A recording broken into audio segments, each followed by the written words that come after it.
Hello， 大家好。大家在生活中经常会遇到自己打鼾，也就俗称的打呼噜。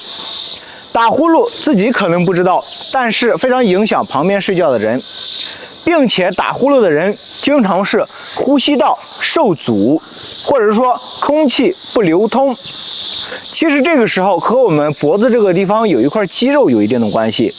一般打鼾的人好发于肥胖男性，或者晚上睡觉之前暴饮暴食的人，以及晚上大量饮酒的人，一般都会出现打鼾。长时间的打鼾会影响到我们正常的生活节奏，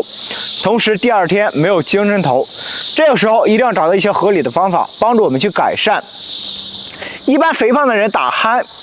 人比较多，为什么？因为他脖子这个地方比较粗，我们脖子连接头部，也就是说舌骨这一块肌肉越来越肥大，但是越来越松弛，这个时候呢就不会导致呼吸顺畅。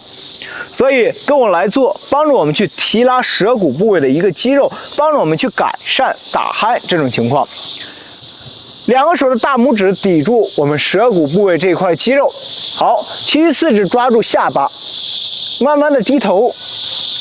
同时大拇指微微的上顶，你会感觉到我们整个人的大拇指顶住的部位开始向里按压，同时大拇指开始向脖子一侧向上进行一个推按。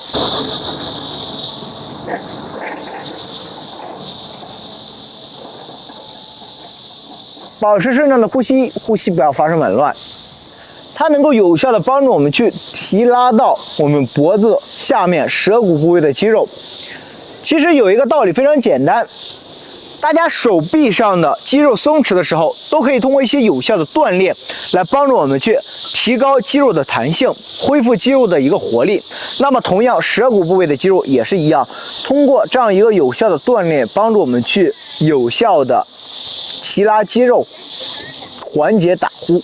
每天在生活中坚持推10到15分钟即可，长时间的一个推按，你的打鼾现象自然而然的得到一个消除。